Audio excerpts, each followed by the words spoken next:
नमस्कार फ्रेंड्स, कैसे हैं आप सब लोग। आई होप आप सब लोग अच्छे होंगे। So let's continue our HP GK session. जैसा कि आप सभी जानते हैं, मैं आप लोगों को करवा रही हूँ एचपी जीके, जिसमें हमने कुछ हिस्ट्री के लेक्चर्स यार डिस्कस करे थे। उसी हिस्ट्री के लेक्चर्स को आज हम कंटिन्यू करेंगे। ठीक है, हिस्ट्री बहुत इंपॉर्टेंट पार्ट है यार। बात करें एग्जामिनेशन की तो हिस्ट्री में से क्वेश्चंस पूछे जाते हैं। अभी नायब तहसीलदार का जो एग्जाम्स आ रहा है उसमें भी आपको जो है हिस्ट्री में से क्वेश्चन देखने को मिलेंगे। ठीक है, तो आज के इस सेशन में हम लोग डिस्कस करेंगे हिस्ट्री ऑफ हिमाचल के बारे में। ठीक है जी, हिस्ट्री। ओके, सो आगे बढ़ने से पहले फ्रेंड्स आप लोगों को बता दूं, आप हमारे ऑफिशियल ऐप को भी प्ले स्टोर से डाउनलोड कर सकते हैं, जिसका नाम है स्टडी अफेयर्स। स्टडी अफेयर्स, यहां पे आपको हमारे सभी कोर्सेज के एक्सेस मिल जाएंगे। Okay, so let's start. ठीक है जी, हिस्ट्री यार कुछ लेक्चर्स में आप लोगों को करवा चुकी हूँ, कुछ चीजें हमने प्रीवियस लेक्चर्स में डिस्कस करी हैं। तो जिन लोगों ने प्रीवियस लेक्चर्स नहीं देखे, मैं उनको रेकमेंड करूंगी पहले वो प्रीवियस लेक्चर्स को देखें, आफ्टर दैट इस लेक्चर को देखें। ठीक है, तो यार देखो, एक वैसे रिवीजन भी कर लेते हैं साथ साथ ही थोड़ा बहुत। देखो, मैंने आप लोगों को बताया था कि हिस्ट्री को, हिमाचल की हिस्ट्री को हम 4 तरीके से पढ़ते हैं। ठीक है, कौन कौन से 4 तरीके थे जी? पहली थी प्री हिस्ट्री, सेकेंड थी एंशिएंट हिस्ट्री जी, थर्ड थी मिडीवल, और फोर्थ थी आपकी मॉडर्न जी। अब इन चारों में क्या देखते हैं हम लोग?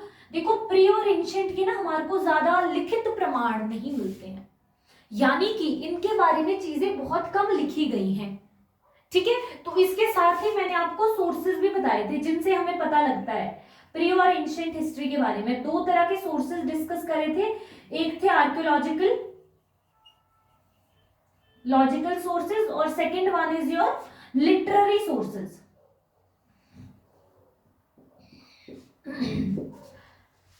ठीक है जी, तो देखिए, मैंने आप लोगों को बताया था प्री और एंशिएंट जो है, यहाँ पे हम अर्ली ह्यूमंस के बारे में देखते हैं, यानी कि सबसे पहले हिमाचल में कौन रह रहा था।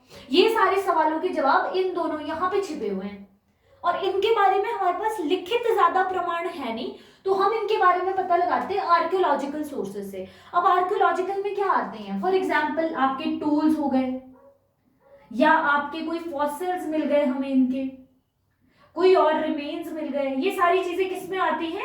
आर्कियोलॉजिकल सोर्सेज में आती है। कोई टूल होते हैं, औजार, कोई ऐसा औजार मिल गया जो पत्थर का बना हुआ था।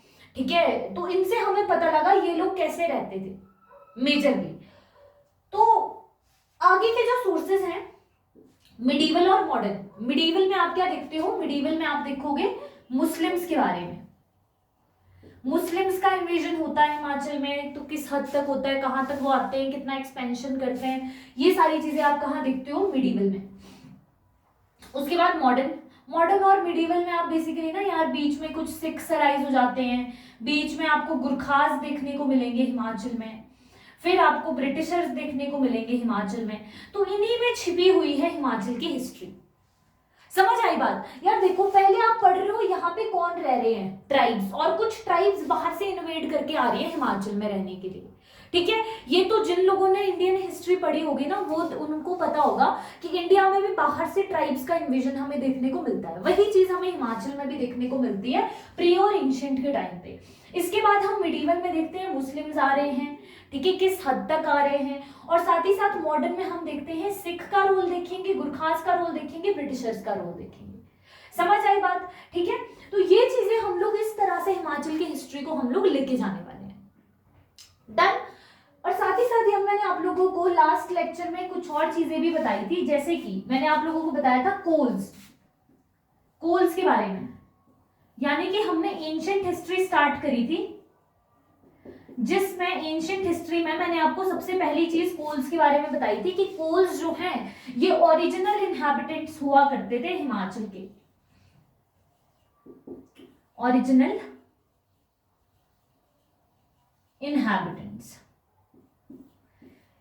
यानी कि अगर आप हिमाचल की धरती की बात करते हो तो यहाँ पे ओरिजिनली कुछ लोग रह रहे थे पहले से, जो कि थे कोल्स थे, ठीक है। और ये ना शैव धर्म के माने जाते हैं, कि शिव के भक्त थे, शैव धर्म के माने जाते हैं, ठीक है, शिव की पूजा किया करते थे। अब ये हमें कैसे पता लगता है यार, यहाँ पे जो आर्कियोलॉजिकल सोर्सेज आप देख रहे हैं, यहाँ पे एक और सोर्स है कॉइन्स। अब इनके कुछ कॉइन्स होते थे जिन पे फॉर एग्जाम्पल कोई भी राजा रूल कर रहा है, वो अपने टाइम पे कोई कॉइन बना रहा है और उसके बैक साइड पे या तो शिव की इमेज बना रहा है, तो हमें पता लगा कि हाँ शिव इनके लिए इंपॉर्टेंट हुआ करते होंगे, ठीक है। तो इन सोर्सेज से हम आइडिया लगाते हैं कि यार इनके लिए कौन कौन से गॉड्स इंपॉर्टेंट रहे होंगे, या राजा की रेलेवेंस कितनी ज्यादा रही होगी इनकी जिंदगी में, ठीक है, राजा को कितनी इंपॉर्टेंस दी जाती होगी यहाँ पे राज्यों में, ठीक है। तो कोल्स के बारे में मैंने आप लोगों को बताया था। सेकंड एक और चीज हमने डिस्कस करी थी, कोल्स तो यहाँ पे ओरिजिनली रह रहे थे हिमाचल में, अब बाहर से इन्वेजन स्टार्ट हो जाता है, ठीक है। तो सेकंड रेस जो हिमाचल में एंटर करेगी वो थी किरातास, कीरत एंटर करेंगे, इनको भोटास भी बोला जाएगा, ठीक है। ये एंटर करेंगे सेकंड रेस, जो कि हिमाचल में आएंगे और इन कोल्स को जो है भागने पर मजबूर कर देंगे कुछ एरिया से, ठीक है। थर्ड आपके एंटर करेंगे आर्यंस। आर्यंस का जिक्र तो हमें इंडियन हिस्ट्री में भी मिलता है, यही हम आर्यंस यहाँ भी देखेंगे। आर्यंस की दो रेसेस एंटर करेंगे यहाँ पे, ठीक है। जो आपके बेसिकली आर्यंस है, कुछ आएंगे इंडो आर्यंस, ये क्या करेंगे, ये लड़ाई लड़ेंगे किरातास के किंग के साथ, ठीक है। और जब ये रेसेस यहाँ पे आ जाएंगी, आर्यंस जो है संस्कृत, अभी आप जो संस्कृत देखते हैं ना वो इनकी लैंग्वेज है, ये लेके आए हैं संस्कृत यार, ठीक है। तो जब ये आर्यंस एंटर कर रहे हैं तो ये अपने साथ संस्कृत ला रहे हैं, और ये लड़ने वाले लोग हैं, लड़ाई करते हैं ये लोग, लड़के जीतते हैं। तो ये क्या करेंगे, जो बच्चे कुचे ये कोल्स थे इनको इनर हिमालयस में जो है धकेल देंगे, ठीक है। अब जो कोल्स हमारे को कहाँ देखने को मिलेंगे, जैसे किन्नौर, लाहौल स्पीति, इनर एरियाज में हमारे को ये देखने को मिलेगी एट प्रेजेंट, ठीक है। इनमें मैंने आप लोगों को कुछ चीजें बताई थी, क्वेश्चंस कैसे पूछे जाते हैं इसके बारे में अगर आपको डिटेल में देखना है तो आप प्रीवियस वीडियो को चेक कर सकते हैं, ठीक है। और आज के इस वीडियो में हम क्या पढ़ने वाले हैं यार, देखो आर्यंस जो हैं, आर्यंस जब हिमाचल में आते हैं तो मैंने आप लोगों को बताया था ये खुद को क्या करते हैं, सबसे पहले तो फैमिलीज में ऑर्गेनाइज करते हैं, फैमिलीज में ऑर्गेनाइज करते हैं जिसको बोला गया, और हेड बनाते हैं फैमिली के, जिनको ये मवी या मवाणा बोला करते थे, MAVI मवी और MAVANA मवाणा, ठीक है। क्या किया इन आर्यंस ने, जब ये हिमाचल में एंटर हो रहे हैं तो इन्होंने छोटी छोटी फैमिलीज के हेड्स बनाना शुरू किया, परिवार के हेड बनाना शुरू किया, जिसको इन्होंने कहा मवी और मवाणा, ठीक है। आप देखेंगे ना यार, पहले ऐसा नहीं था कि जो यहाँ पे आपको मॉडर्न टाइम्स में देखने को मिला कि इंपीरियलिज्म हो रहा है, यानी कि एक एरिया को कब्जा रहा है दूसरा राजा, ठीक है। पहले ऐसी चीजें नहीं थी, ये धीरे धीरे विद टाइम डेवलप हुई है।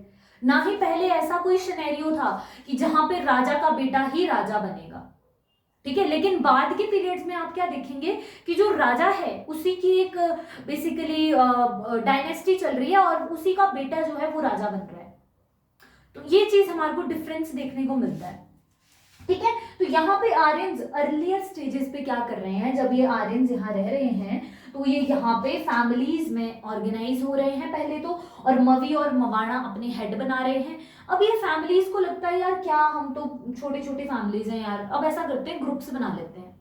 तो इन्होंने क्या किया, धीरे धीरे फॉर एग्जाम्पल ये फैमिली ए है, ये फैमिली बी है, ये फैमिली सी है, 5 मेंबर्स है, अब ये ग्रुप बन गया एक, ठीक है। अब इन ग्रुप्स को क्या बोला जाने लगा, जनपदास। जनपदास बेसिकली है बड़े बड़े ग्रुप्स। अब जनपदास जब बनने शुरू हो गए यार, तो यहाँ पे राजा बनने शुरू हो गए। यहाँ पे अब ये लोग क्या करेंगे, तवज्जो देंगे ज्यादा कि इनके हेड्स हो। अब क्यों बनाने इन्होंने हेड्स यार, आप देखिए ना उस टाइम के हिसाब से कोई इनकी प्रॉपर्टी हुआ करती थी जिसको इनको कंजर्व करना होता था, सुरक्षित रखना होता था, ठीक है। तो यहाँ पे ये क्या करेंगे, अपनी उस प्रॉपर्टी के लिए एक पर्सन को हायर करेंगे कि आप देखो भाई आप हमारी जो ये प्रॉपर्टी है इसका ख्याल रखोगे, ठीक है। तो अब धीरे धीरे जैसे ये जनपदास बनेंगे और इसके बाद एक जनपद दूसरे पर अटैक करना शुरू कर देगा, दूसरा दूसरे पर अटैक करना शुरू कर देगा, ठीक है, ये चीजें होने स्टार्ट हो जाएगी। डन। एक ओवरव्यू समझना है यार ना, हिस्ट्री में बहुत इंपॉर्टेंट है, आप एक ओवरव्यू दिमाग में होना चाहिए आपके, जब भी आप हिस्ट्री को पढ़े ना, एक पहले ब्रॉड तरीके से एक बार हिस्ट्री को देख लें, और वही ब्रॉड नजरिया हिस्ट्री को देखने का मैं आप लोगों को यहाँ पे बता रही हूँ, ठीक है। क्या ब्रॉड नजरिया है, देखो सबसे पहले आपने देखा कि इस तरह से हमने हिस्ट्री पढ़नी है, अब हमने इसको डिविजन्स में पढ़ना है अलग अलग, ठीक है। डिविजन्स में हमने देखा सबसे पहले एंशिएंट में ये रेसेस आ रही हैं, ठीक है। अब हर एक चीज का एक रीजन होता है, आर्यंस माइग्रेट होके आए इसका भी रीजन है, या ये जनपदास बना रहे हैं इसका भी रीजन है, क्योंकि इनकी प्रॉपर्टीज हैं कुछ उस टाइम के हिसाब से, ठीक है। आज आपने मॉडर्न डे में बैंक्स क्यों बनाए हुए हैं, ठीक है, तो ये चीज यहाँ पे हमें देखने को मिलती है, जनपदास देखने को मिले। और अब ये जनपदास देखो यार, वैसे तो काफी जनपदास हिमाचल में बनेंगे, पर मेजरली 4 जनपद के बारे में हम पढ़ते हैं हिमाचल में। 4 जनपदास बहुत इंपॉर्टेंट है, जिनके बारे में हमें पता होना चाहिए कौन कौन से एरियाज में जनपदास बन रहे हैं, या ये कैसे कैसे ओरिजिनेट हो रहे हैं विद टाइम, ठीक है जी। तो आज की इस क्लास में मेजर फोकस हमारा रहेगा जनपदास, और इसके बाद की कुछ रेसेस के बारे में भी मैं आप लोगों को बताऊंगी जी। तो बात करते हैं हम जनपदास के बारे में, ठीक है जी। जनपदास क्या है, एक चीज और याद रखनी है यार, इनको ना अयुद्धजीवी संघास भी बोला जाता था। क्या बोला जाता था, अयुद्धजीवी संघास।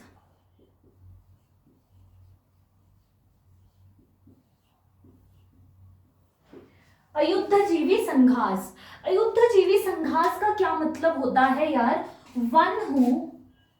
one who lived by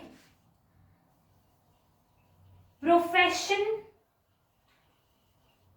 of arms, यानी कि ऐसे लोग जो किसके प्रोफेशन पे जिंदा रहते थे, आर्म्स के। सिंपल में आप ये समझो, जो लड़के अपना जीवन व्यतीत करते थे उनको क्या बोला गया, अयुद्धजीवी संघास। और ये जो जनपदास हैं इनको अयुद्धजीवी संघास बोला था पाणिनि ने। ओके, पहला पॉइंट क्लियर। आगे चलते हैं। देखो 4 जनपद, मेजरली काफी जनपद बने, बट हमने कितने जनपद पढ़ने एग्जाम के लिए, 4 जनपदास बहुत अच्छे से पढ़ने हम लोगों ने, ठीक है। 4 जनपदास के बारे में हमें पता होना चाहिए। Okay, so let's start. सबसे पहला आपका जनपद है औदंबर, ठीक है जी। Second is त्रिगार्ता, third is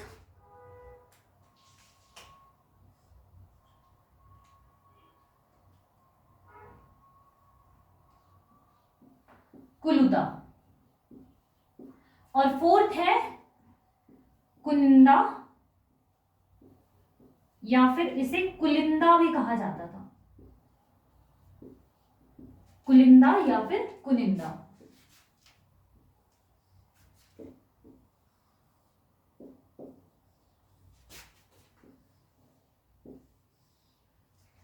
ji. So my dear friends, देखो अब हमें इनके बारे में बात करनी है, ठीक है। इस क्लास में हम इन जनपदास के बारे में पहले मैं आप लोगों को बताऊंगी प्री के पर्सपेक्टिव से पढ़ना क्या है। ऐसा नहीं है यार सब कुछ ही पढ़ना है हमें, ठीक है, ऐसा कभी भी नहीं होता है। हमें सिर्फ ये देखना है एग्जाम्स में किस पॉइंट ऑफ व्यू से किस तरह से क्वेश्चन पूछे जाते हैं। देखो सबसे पहली चीज, औदंबरा, त्रिगार्ता, कुलुता, कुनिंदा और कुलिंदा, ये जनपदास बने। बना कौन रहे हैं ये जनपदास, ये भी तुम्हें पता होना चाहिए, आर्यंस बना रहे हैं। आर्यंस कहां से आए हैं, सेंट्रल एशिया वाले पार्ट से। आर्यंस यहाँ के लोग नहीं है। जिन्होंने प्रीवियस क्लास नहीं देखी, थोड़ा सा बता देती हूँ, बाकी प्रीवियस क्लास देख लेना एक बार। लेकिन जो आर्यंस है ये बाहर से आए हुए लोग हैं, ठीक है, सेंट्रल एशिया से आए हैं ये लोग, माइग्रेट करके इंडिया पहुंचे हैं, ठीक है।